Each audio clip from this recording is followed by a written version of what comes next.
హైదరాబాద్లోని ఓ ప్రైవేట్ స్కూల్లో జరిగిన హోంవర్క్ వివాదం ఇప్పుడు రాష్ట్ర వ్యాప్తంగా చర్చనీయాంశంగా మారింది. క్లాస్ 2 చదువుతున్న చిన్నారి హోంవర్క్ డైరీలో కల్మా, సూరహ్ ఫాతిహా రాయాలని, పాటించాలని సూచించారని తల్లిదండ్రులు ఆరోపిస్తూ ఉన్నారు.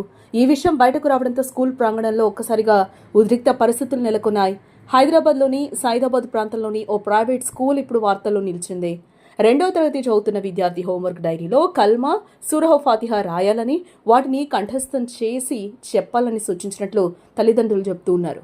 ఈ డైరీని గమనించిన కుటుంబ సభ్యులు వెంటనే స్కూల్ యాజమాన్యాన్ని సంప్రదించారు.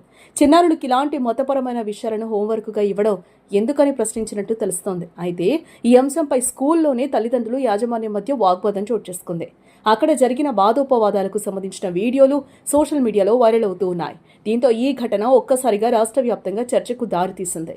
తల్లిదండ్రుల వాదన ప్రకారం తమ పిల్లలకు తమ అనుమతి లేకుండా ఏ మతానికి సంబంధించిన ప్రార్థనలు లేదా మతపరమైన పాఠాలు హోంవర్క్గా ఇవ్వడం సరైంది కాదని అంటున్నారు. ఈ వ్యవహారంపై సమగ్ర విచారణ జరిపి బాధ్యులపై చర్యలు తీసుకోవాలని వారు డిమాండ్ చేస్తూ ఉన్నారు.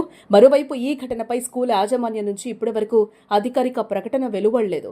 సోషల్ మీడియాలో వస్తున్న ప్రచారంపై కూడా పూర్తి వివరణ ఇవ్వాల్సింది. ఇలాంటి అంశాల్లో పూర్తి విచారణ జరిగే వరకు ఏ నిర్ణయానికి రావద్దని విద్యా నిపుణులు సూచిస్తూ ఉన్నారు. హోంవర్క్ డైరీలో ఉన్న సూచనలు ఏ సందర్భంలో ఇచ్చారు, అది సాధారణ భాష అభ్యాసంలో భాగమా లేక మతపరమైన బోధన కోసమా అనే విషయాలు అధికారిక విచారణ తర్వాతే స్పష్టత వచ్చే అవకాశం ఉంది. ప్రస్తుతం వైరల్ అవుతున్న వీడియోలు, డైరీ ఫోటోలు ఆధారంగా తల్లిదండ్రుల్లో ఒక ఆందోళన అయితే నెలకొంది.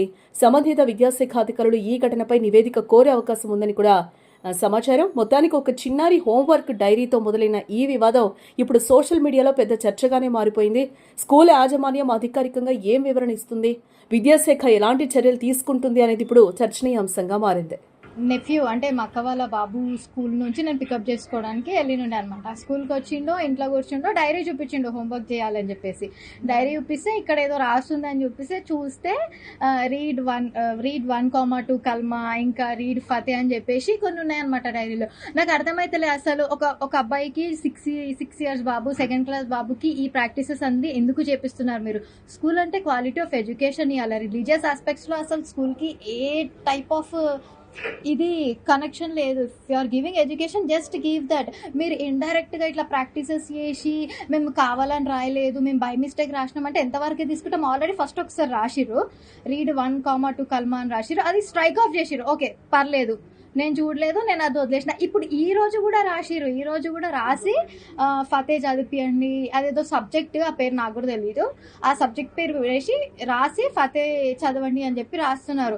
అసలు వాడి ఏజ్ ఏంది, వాడి రిలీజన్ ఏంది అంటే అదొక టైప్ ఆఫ్ బ్రెయిన్ వాష్ లాగానే ఫీల్ అయినా. నేను వెళ్ళి అడిగితే ఆ స్కూల్ ప్రిన్సిపల్ ఏమని చెప్తుంది, ఇది ఒక రిలీజియస్ ప్రాక్టీస్, ఇది అందరు స్టూడెంట్స్కి మ్యాండేటరీ అని చెప్తున్నారు. అట్లా mandatory? You are literally forcing things to write. అసలు యాక్చువల్లీ ఇక్కడ చూడండి, ఇక్కడ రాసింది రీడ్ ఇగో డేట్, ఈ రోజుదే డేట్, ఇది ఈ రోజుదే ఇక్కడ రాసింది.